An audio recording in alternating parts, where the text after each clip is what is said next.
Bismillahirrahmanirrahim. Assalamualaikum warahmatullahi wabarakatuh. Bihamdillahi wassalatu wassalamu ala rasulillah wa ala alihi wa sahbihi wa mawalah wa la hawla wa la quwata illa billahi wa ba'du. Alhamdulillah, di pagi hari ini kita bisa melanjutkan kajian kita, masih membahas silsilah al-iman bil yaumil akhir, dan kita masih membahas tentang tanda-tanda dari kiamat kecil. Ma'asyiral muslimin yang dimuliakan Allah Azza wa Jalla, tanda-tanda berikutnya di antara tanda-tanda dari tanda-tanda kiamat kecil adalah khuruj mudda'in nubuwati wad dajjalina al-kadzdzabin. Munculnya orang-orang yang mengaku nabi padahal mereka adalah para dajjal dan para pendusta. Dan itu disyaratkan dalam sebuah hadis. Nabi SAW bersabda, sayakunu fi ummati 30 kadzdzabun kulluhum yaz'amu annahu nabi wa ana khatamul nabiyyin la nabiyya ba'di. Kata Nabi SAW, akan muncul dari umatku ini 30 manusia, semua para pendusta, dan mereka mengaku bahwa dirinya seorang nabi, dan saya adalah penutup para nabi dan tidak ada nabi sepeninggalku. Orang-orang yang mengaku nabi, ikhwan, di zaman Nabi SAW itu sudah ada. Jangan cerita hari ini. Di zaman Nabi SAW saja, atau di akhir kehidupan Nabi SAW saja sudah ada. Tapi ingat bahwa periode Mekah tidak ada orang yang ngaku nabi. Ketika Nabi SAW berdakwah di kota Mekah selama 13 tahun, belum ada orang yang ngaku nabi. Kenapa demikian? Karena risikonya berat. Risiko menjadi seorang nabi itu berat. Bagaimana Nabi SAW dicaci, dimaki, difitnah, dibuli, diancam, ditekan, bahkan dikejar-kejar dan hendak dibunuh, sehingga periode Mekah nggak ada orang yang berani ngaku nabi. Baru periode Madinah, setelah kemudian Nabi SAW banyak pengikutnya, kemudian Islam mulai tersebar ke kabilah-kabilah, mulailah kehidupan kaum muslimin senang, mulailah orang-orang banyak yang ngaku nabi. Di antaranya adalah yang ma'ruf dalam sejarah, Al-Aswad Al-Ansi dari Yaman. Dia ngaku nabi, Al-Aswad Al-Ansi, walaupun tidak banyak pengikutnya, tidak seperti Musailamah Al-Kadzdzab, tetapi cukup menghebohkan dunia Islam di zaman itu. Al-Aswad Al-Ansi, walaupun kemudian Al-Aswad Al-Ansi ini meninggal dunia oleh para sahabat Nabi SAW lewat keluarganya. Jadi dibunuh lewat keluarganya. Kemudian yang kedua, Tulaihah ibn Khuwailid al-Asadi. Tulaihah ibn Khuwailid ini juga salah satu orang yang ngaku nabi di zaman itu. Tetapi ketika diserang oleh para sahabat, dia lari ke Irak,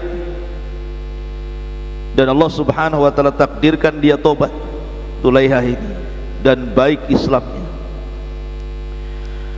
bahkan pernah berjihad bersama kaum muslimin dan dia mati syahid, walaupun sebelumnya dia ngaku nabi tetapi kemudian bertobat. Tetapi yang paling fenomenal dari orang-orang yang ngaku nabi di zaman itu adalah Musailamah Al-Kadzdzab. Musailamah Al-Kadzdzab karena pengikutnya banyak. Orang-orang Yamamah itu semua ikut dia, bukan karena membenarkan dia seorang nabi, tidak. Kabilahnya sendiri banyak mendustakan dia seorang nabi. Cuman orang-orang jahiliyah itu terkenal hamiyatul jahiliyah. Jadi mereka lebih mengutamakan kabilah dibandingkan kebenaran. Makanya mereka banyak yang kemudian membela Musailamah Al-Kadzdzab dan ditumpas di masa Abu Bakar Siddiq radhiyallahu an dalam perang Yamamah sampai habis, sampai disebut hadiqatul maut namanya ya. Kematiannya itu di sebuah kebun yang disebut dengan kebun kematian, Musailamah Al-Kadzdzab. Kemudian juga ada nabi perempuan namanya Syajah bintul Haris Taghlibiyah ini. Syajah bintul Haris Taghlibiyah. Tetapi Allah subhanahu wa ta'ala takdirkan juga Syajah ini di akhir hayatnya kemudian dia taubat dan baik Islamnya. Kemudian dia hijrah ke Basrah dan meninggal di Basrah. Ini di masa akhir-akhir hidupnya Nabi sallallahu alaihi wasallam. Di masa tabi'in ada juga. Di masa tabi'in ada seorang yang namanya Al-Mukhtar Ibn Abi Ubaid Al-Thaqafi. Al-Mukhtar Ibn Ubaid Al-Thaqafi ini adalah orang yang sangat membela keluarga Ali radhiyallahu anhu. Jadi ketika dibantainya Husain di Karbala oleh pasukan Yazid, lah ketika itu terjadi ketika Yazid sudah meninggal dunia, kemudian digantikan oleh putranya, kan tidak kuat putranya itu. Putranya Yazid tidak kuat, namanya Muawiyah juga, seperti kakeknya. Muawiyah ibn Yazid ibn Muawiyah namanya. Tidak kuat, bahkan justru tidak mau memegang kekuasaan. Akhirnya dari arah Madinah, Abdullah ibn Zubair mengiklankan ingin menjadi penguasa kaum muslimin. Subhanallah, akhirnya dari banyak negeri banyak berbaiat kepada Abdullah bin Zubair yang ada di Madinah, sehingga kekuasaan yang ada di Kufah semakin hari semakin padam. Tetapi banyak kekacauan.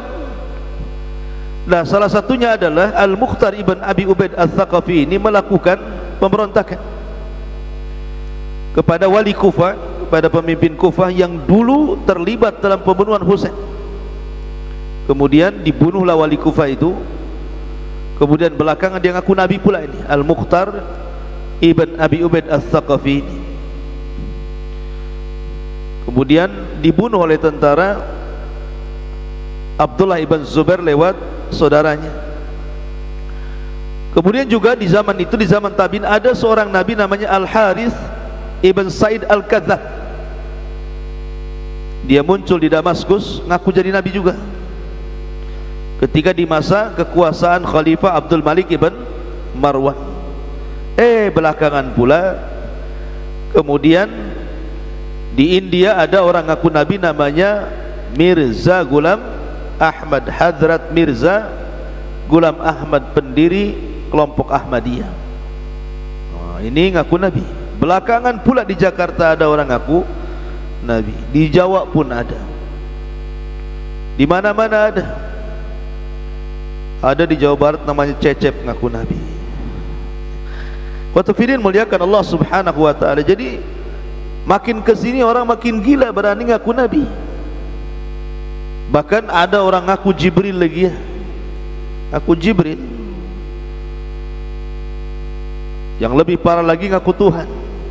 Itu sudah parah, itu Dajjal itu ya. Intinya bahwa kemunculan orang-orang yang ngaku nabi ini salah satu tanda dari tanda-tanda kiamat, dan sudah berlalu masanya. dan itu akan senantiasa ada sampai hari ini. Orang-orang ngaku Nabi itu di negeri kita saja sudah ulang kali polisi nangkap Nabi itu. Nabi loh ditangkap polisi, ya karena Nabi KW. Kalau Nabi asli sudah nggak ada lagi. Itulah hebatnya polisi kita menangkap Nabi. Khotbah melihatkan Allah Azza wa Jalla. Kemudian di antara tanda-tanda yang lain yang disebutkan oleh Nabi SAW adalah akan banyaknya fitnah. Ada 3 fitnah yang akan berlaku. Yang pertama fitnatul ahlas, yang kedua fitnatu duhaima, dan yang ketiga fitnatus sarrah. Ada namanya fitnah ahlas, fitnah sarra dan duhaima. Ini istilah-istilah dalam hadis. Apa sih yang dimaksud ahlas? Apa yang dimaksud dengan sarra? Apa yang dimaksud dengan duhaima? Ada sebuah hadis dari Abdullah ibn Umar radhiyallahu anhu, dia mengatakan, kunna inda Rasulillah sallallahu alaihi wasallam qu'udan fa dzakara al-fitana fa aktsara dzikraha hatta dzakara fitnatal ahlasi. Kata Abdullah bin Umar radhiyallahu an, pada suatu hari kami duduk-duduk bersama Nabi sallallahu alaihi wasallam, beliau memberikan peringatan tentang fitnah-fitnah akhir zaman yang akan banyak bermuncul, sampai beliau menyebutkan fitnatul ahlas. Apa fitnah ahlas ini? Faqala qailun, ada seorang sahabat bertanya kepada Nabi sallallahu alaihi wasallam, ya Rasulullah, wa ma fitnatul ahlas? Apa yang dimaksud fitnah ahlas itu? Maka Rasul mengatakan, hiya fitnatun harab wa harab. Fitnatu harabin wa harabin. Pertama pakai H besar, yang kedua H kecil, harabin wa harabin. Kata Nabi sallallahu alaihi wasallam, fitnah akhlas adalah fitnah harab, pelarian, kemudian harabin dan peperangan. Thumma fitnatu sarrah, kemudian fitnah sarrah, dakhanuha min tahti qadamai rajulin min ahli baiti yaz'umu annahu minni wa laysa minni, innama waliya al-muttaqun. Kemudian Rasul mengatakan fitnah sarra adalah fitnah yang asapnya ataupun permulaannya berasal di bawah kaki seorang ahli bait yang mengaku keturunanku, padahal bukan keturunanku, kata Rasul, karena sesungguhnya wali-waliku hanyalah orang-orang yang bertakwa. Thumma yastalihun nas ala rajulin kawarikin ala dila'in. Kemudian kata Nabi sallallahu alaihi wasallam, manusia bersepakat pada seseorang seperti bertemunya pinggul di atas tulang rusuk. Kata Nabi sallallahu alaihi wasallam, summa fitnatu duhaima. Setelah itu terjadi fitnah duhaima. Nanti saya jelaskan apa maksudnya. Kemudian akan muncul fitnah duhaima. La tada'u ahadan min hadhil ummah illa latamat khulutmah. Kemudian datang fitnah duhaima yang tidak membiarkan ada seorang dari umat kecuali dihantamnya. Ini fitnah ini lebih parah lagi. Tidak ada satupun manusia kecuali dihantamnya oleh fitnah duhaima ini. Fa idza qila qata'at tamadat. Apabila disangkanya fitnah ini sudah hilang, rupanya datang lagi fitnah duhaima ini. Jadi dia akan senantiasa datang dan berlalu, datang dan berlalu. Kemudian hatta yusbihar rajul fiha mu'minan wa yumsi kafirah, hatta yasiran nas ila fustataini, fustatu imanin la nifaqa fihi wa fustatu nifaqin la imana fihi, fa idza kana dzalikum fangtadiru dajjala minal yaumi aw ghad. Kata Nabi SAW, kemudian fitnah Duhaimah ini yang tidak dibiarkan ada seseorang kecuali dihantamnya. Jika dikatakan telah selesai, maka justru berlanjut. Di dalamnya ada seseorang pria, pagi hari dia beriman, sore hari dia kafir, sehingga manusia terbagi menjadi dua kemah. Pertama, kemah keimanan yang tidak mengandung kemunafikan. Yang kedua, kemah kemunafikan yang tidak mengandung keimanan. Jika itu sudah terjadi, maka tunggulah kedatangan Dajjal. Boleh jadi hari ini atau boleh jadi besok, kata Rasulullah. Baik, di sini ada 3 fitnah, ikhwan. Pertama, fitnatul ahlas. Apa sih ahlas itu? Ahlas itu dalam bahasa Arab diambil dari kata-kata hilsud. Hilsud itu kayak taplak meja yang selalu nempel di atas pelana unta, pelana kuda, pelana unta. Itu disebut hils namanya ya. Bukan pelana dia, kalau pelana sendiri. Jadi ada taplak, itu semacam kain diletakkan di atas pelana, itu dalam bahasa Arab disebut hilsud. Karena nempelnya taplak itu, kain itu di atas pelana unta itu, sehingga Nabi SAW mengibaratkan fitnah ahlas ini seolah-olah tidak akan lepas dari manusia, nempel terus fitnah itu. Dan itu tanda-tanda kiamat. Kemudian Nabi SAW ditanya, apa yang dimaksud fitnah ahlas ini? Ada yang mengatakan hilsun itu diambil dari kata kegelapan, karena fitnah ini membawa kegelapan. Maksudnya adalah, kata Nabi SAW, harab wa harab. Akan terjadi peperangan dan juga akan terjadi kekacauan, kemudian akan banyak pengungsian. Dan fitnah ini terbuka sejak zaman meninggalnya Umar bin Khattab. Karena Umar bin Khattab itu kan kunci daripada fitnah. Ketika dia masih hidup, fitnah tidak akan terbuka. Tapi ketika Umar meninggal, maka fitnah itu sudah pecah dan terbuka, dan tidak mungkin ditutup sampai kiamat dibangkitkan. Karena sejak zaman Umar meninggal, apa yang terjadi? Uthman dibunuh, Ali dibunuh, kemudian perang saudara, di perang Siffin, perang Jamal, dan perang-perang yang lain. Dan sampai hari ini kita bisa lihat di Suriah, kemudian di Myanmar, kemudian di Yaman, kemudian di mana lagi, di banyak negeri sudah banyak peperangan antar saudara. Di negeri kita saja dulu ada perang Sampit namanya, perang saudara. Akhirnya banyak pengungsian, banyak peperangan, banyak pembantaian, banyak pembunuhan. Itu disebut fitnatul ahlas namanya. Fitnah ahlas itu fitnah yang menjadikan seseorang itu kemudian mengungsi karena sebuah peperangan, akhirnya kemudian meninggalkan harta dan keluarga. Ataupun secara khusus ada yang mengatakan fitnah akhlas ini karena sudah tidak ada lagi hubungan antar saudara, keluarga bermusuhan dengan yang lainnya, keluarga rebutan warisan dengan yang lainnya, dan itu fitnah ahlas ya.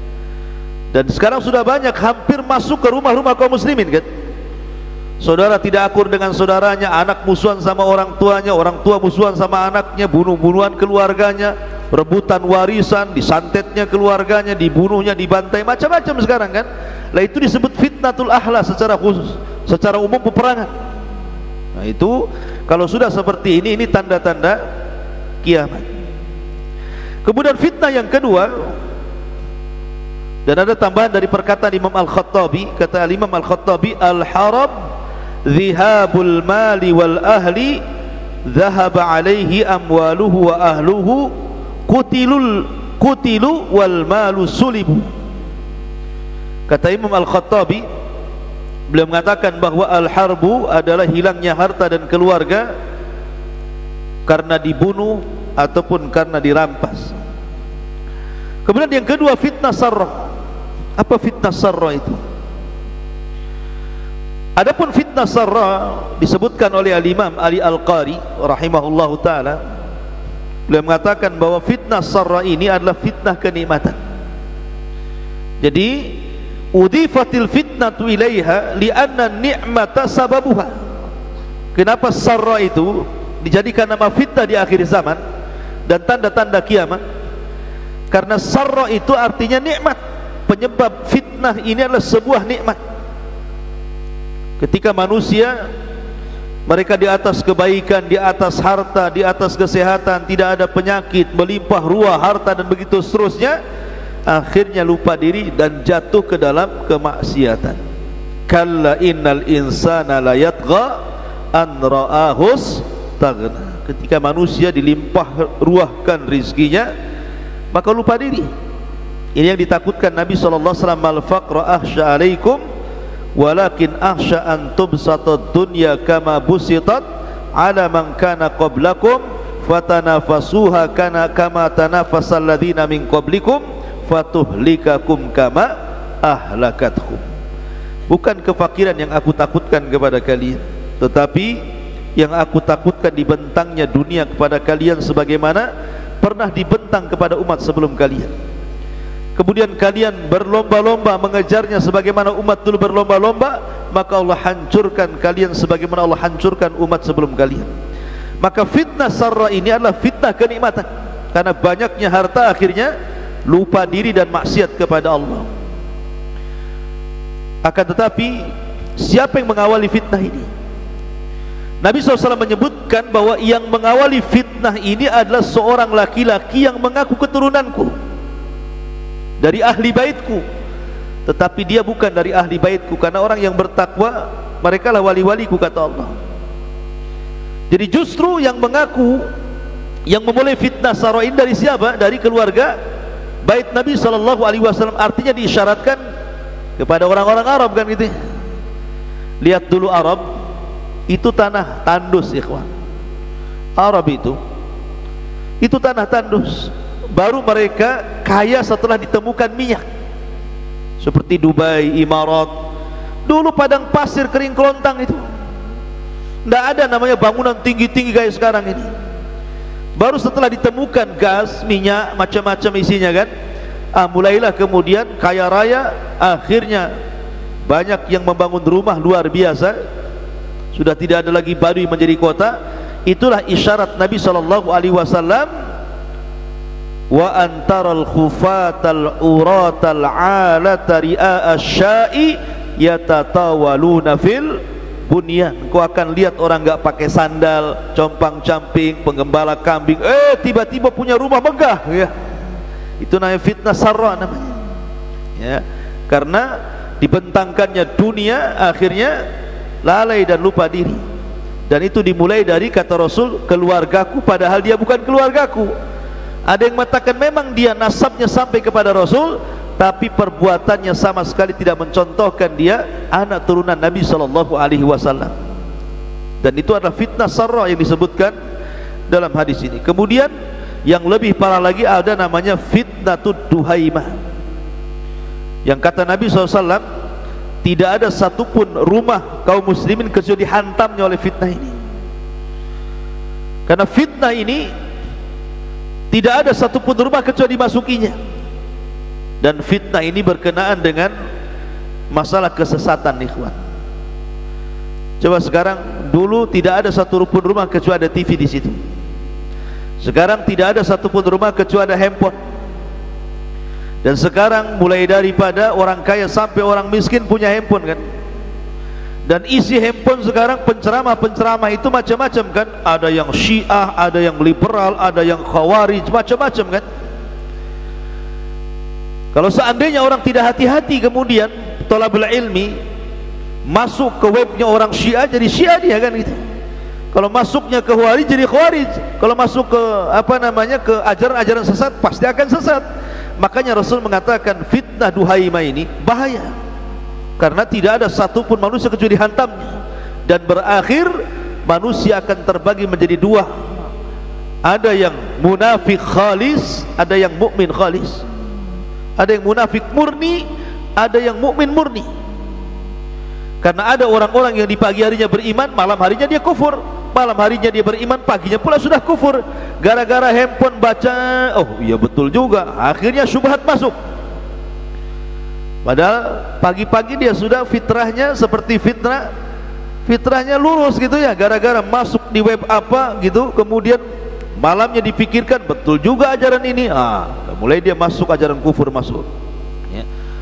Masyaallah muslimin yang dimuliakan Allah Azza wa Jalla, ini fitnah duhaima akan terus berlalu. Ya.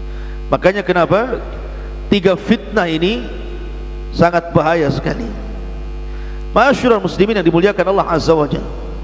Kemudian juga termasuk hadis yang berikutnya, hadis Auf ibn Malik radhiyallahu an, kata Nabi sallallahu alaihi wasallam, "U'dud sittan baina yadi sa'."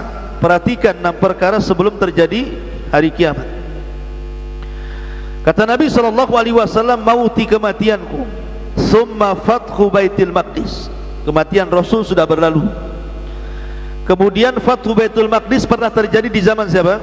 Di zaman Umar Ibn Khattab radhiyallahu an, dan di zaman Salahuddin al-Ayyubi. 2 kali Baitul Maqdis jatuh ke tangan kaum muslimin, dan di akhir zaman Baitul Maqdis juga akan jatuh ke tangan kaum muslimin, bahkan akan menjadi kekuatan kaum muslimin. Kemudian kata Nabi sallallahu alaihi wasallam, "Tsumma mutan ya'khudhu fikum kaqu'asil ghanami." Kemudian kematian yang begitu banyak seperti kuas ghanam, penyakit kambing yang pernah terjadi di zaman Rasul. Jadi zaman Rasul itu ada penyakit kambing yang kalau datang penyakit itu banyak kambing mati. Maksudnya di sini adalah kematian yang banyak ini pernah terjadi di zaman siapa? Umar Ibn Khattab. Ada namanya Ta'un Amwas namanya. Ta'un Amwas ini pernah terjadi di zaman Umar, bukan hanya 1.000, 2.000, ribuan manusia mati. Bahkan sahabat-sahabat yang mulia, mulai dari Mu'ad bin Jabal, Abu Ubaidah ibnul Jarrah, ya, kemudian banyak para sahabat yang lain mati karena taun. Jadi bukan karena perang, matinya karena taun. Dan taun di zaman dulu adalah sebuah azab, tetapi di zaman kita taun itu adalah tanda-tanda husnul khatimah, karena orang mati kena taun termasuk syahid.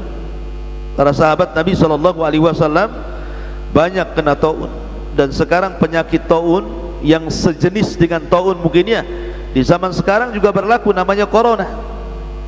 Ya, corona dengan taun walaupun beda tentu taun dengan corona, tetapi sama-sama virus yang mematikan kan, yang bukan hanya 1 jiwa orang mati kena corona ini, berjiwa-jiwa dari semua negara tuh. Dan ini salah satu tanda-tanda kiamat kecil yang disebutkan Nabi SAW, mutan namanya, thumma mutan ya'khudhu fikum kaqu'asil ghanam, thumma istifadatul mal hatta yu'tir rajul mi'ata dinar fayadillu sakhitah.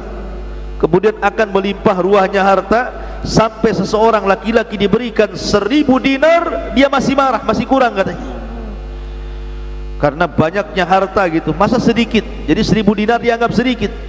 Dan ini pernah terjadi di zaman Umar Ibn Abdul Aziz rahimahullahu taala. Thumma fitnatun, nah di sini, la yabqa baitun minal Arab illa dakhalathu.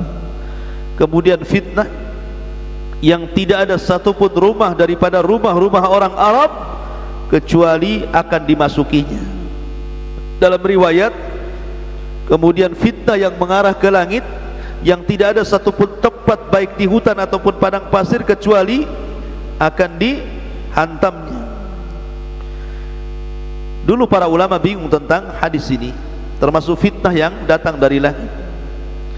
Tetapi sekarang baru tersingkap setelah manusia banyak mengirim satelit-satelit ke langit, kemudian dipancar luaskan oleh satelit itu berita-berita dunia, sehingga terjadi globalisasi. Yang jauh semakin dekat, yang dekat makin dekat lagi. Kemudian orang bisa mengupload apa saja, bersiaran apa saja, bicara apa saja, menulis apa saja, maka tidak ada satupun rumah kecuali dimasukinya. Bahkan di padang pasir kering kelontang sekalipun bisa lihat berita, di tengah hutan pun bisa lihat internet. Akhirnya banyak kerusakan di mana-mana. Dan itu sudah terjadi hari ini, fitnah ini, karena tidak ada satupun manusia kecuali punya media masalahnya. Dan sekarang kan orang terserah mau ngapain saja, mau ngomong apa saja, mau beritakan apa saja, siapa yang melarang? Nggak tahu. Di tengah hutan saja dia bisa live, ya kan? Dia bisa nyesatin orang. Maka ini fitnah ini sudah terjadi, dan sampai hari ini makin meluas fitnah ini. Tsumma qudnatun takunu bainakum wa baina bani asfar. Kemudian perjanjian yang akan berlaku antara kalian dengan Bani Asfar. Bani Asfar ini keturunan daripada Nabi Ishak. Jadi Ishak itu punya dua anak, namanya Yakub yang disebut dengan Israel, keturunannya Bani Israel. Kemudian yang kedua namanya putra Ishak itu Is namanya. Is inilah yang kemudian disebut Rum. Keturunan yang disebut Bani Asfar, orang-orang Eropa. Kalau disebut dengan Nasrani Eropa, itulah disebut Bani Asfar, keturunan Romawi. Dan Rum itu salah satu nama daripada nama-nama anak Yakub. Jadi Yakub punya anak satu turunan Romawi, Eropa mungkin hari ini, kemudian satu keturunan Bani Israel. Lah kata Nabi SAW, kalian kelak akan melakukan perdamaian dengan Bani Asfar, dengan orang-orang Nasrani Eropa sana. Kapan nanti kejadiannya? Ketika terjadi Malhamatul Kubra. Sebelum Malhamatul Kubra, Armageddon gitu ya dalam bahasa Yahudi, maka terjadilah hudnah, perjanjian untuk memerangi negara-negara selain mereka, dan Allah menangkan. Jadi kaum muslimin akan melakukan hubungan gencatan hubungan perang bersama orang-orang Eropa, kemudian akan menyerang negara yang berbeda, dan Allah menangkan. Tiba-tiba setelah terjadi kemenangan, orang-orang Nasrani mengklaim itu kemenangan mereka dan mengatakan, ini adalah kemenanganku, ghalabas salib, ghalabas salib, katanya. Salib telah menang, salib telah menang. Maka kaum muslimin marah dan mengatakan, balillah ghalab, bahkan Allah yang menangkan perang ini. Akhirnya terjadi percekcokan, kemudian dibunuhlah orang Nasrani. Ini terjadi pemudaran perjanjian, sehingga kemudian berakhir dengan peperangan besar yang disebut dengan Malhamatul Kubra, atau orang Yahudi menyebutnya Armageddon. Dan kaum muslimin menang dalam perang ini, dan ini perang dahsyat, tidak ada perang sedahsyat ini. Sampai disebut malhamah. Malhamah itu diambil dari kata lahmun. Lahmun itu artinya daging, karena peperangan di zaman nanti, di akhir zaman itu sudah tidak pakai lagi alat-alat canggih seperti sekarang. Artinya akan kembali ke pedang, akan kembali ke tombak, akan kembali ke unta, akan kembali ke kuda, dan begitu seterusnya. Sehingga saking dahsyatnya peperangan ini, sehingga daging itu tercabik sana sini, sehingga melayang ke atas semuanya. Maka disebut malhamah. Jadi dagingnya muncrat ke sana kemari. Maka perang itu disebut Malhamatul Kubra, perang dahsyat, perang maha dahsyat mungkin bahasa kitanya. Maka disebut Malhamatul Kubra, orang-orang itu menyebutnya Armageddon. Wallahu a'lam bishawab. Ini diantara bagian daripada alamah kiamat kecil. Masih banyak lagi, kita lanjutkan esok hari. Subhanakallah bihamdika, asyhadu an la ilaha illa anta, astaghfiruka wa atubu ilaik. Allahu ta'ala. Assalamualaikum warahmatullahi wabarakatuh.